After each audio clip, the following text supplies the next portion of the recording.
आपको ईरान और अमेरिका के बीच चल रहे युद्ध से इतना तो पता चल ही गया होगा कि ये युद्ध अब यहीं नहीं रुकने वाला है। और इसका सीधा प्रमाण हाल ही में अमेरिका ने भारत के श्रीलंकाई समुद्री भाग में ईरानी जहाज़ जो भारत से ईरान वापस लौट रहा था, तभी अमेरिका सबमरीन ने शिप पर हमला कर उसे तबाह कर दिया, जो संकेत देता है कि अब यह युद्ध दो देशों के बीच नहीं रह गया, पूरी दुनिया तक फैल रहा है। अमेरिका और ईरान के बीच हो रहे युद्ध के हालात इतने बुरे हो गए हैं कि अमेरिका ने इंटरनेशनल लॉ का उल्लंघन करते हुए ईरानी जहाज़ पर हमला किया और इसका असर कहीं ना कहीं भारत और अन्य देशों पर भी हो रहा है। ईरान ने अब स्टेट ऑफ हार्मोन, जहां से 20% तेलीय जहाज़ों की आवाजाही होती है, उसे बंद कर दिया है और अनाउंस किया है अगर स्टेट ऑफ हार्मोन से कोई भी जहाज़ जाता दिखाई देता है तो उसे उसी वक्त ख़त्म कर दिया जाएगा। रशिया इंडिया का सबसे बड़ा ऑयल सप्लायर देश रहा है, लेकिन ट्रंप के कहने पर अब भारत ने रशिया से ऑयल इंपोर्ट रोक दिया है।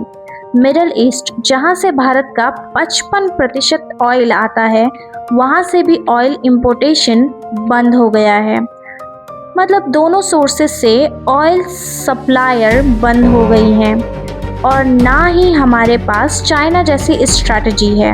और हाल ही में मिस्टर नरेंद्र मोदी ने अनाउंस करके बताया कि इंडिया में सिर्फ 25 दिनों का ही ऑयल मौजूद है और इसका सीधा परिणाम आपकी जेब पर पड़ेगा।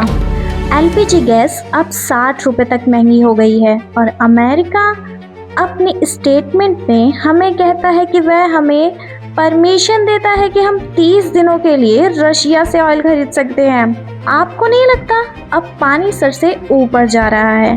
क्या अब अमेरिका इतना बड़ा हो गया है कि वो भारत को परमिशन देगा, हमें बताएगा कि किससे ऑयल खरीदना है और किससे नहीं? हमारी सरकार को अमेरिका को जवाब ज़रूर देना चाहिए। आपको क्या लगता है? कमेंट बॉक्स में ज़रूर बताइएगा। अब मुद्दे पर आते हैं। ये अमेरिका और इजराइल के बीच चल रहा युद्ध पूरी दुनिया के लिए खतरनाक साबित होता दिखाई दे रहा है।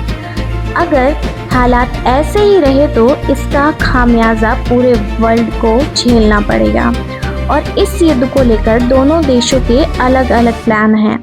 अमेरिका पीछे हटना नहीं चाहता और ईरान झुकना नहीं चाहता। इस युद्ध के खत्म होने के आसार अभी तक दिखाई नहीं दे रहे हैं।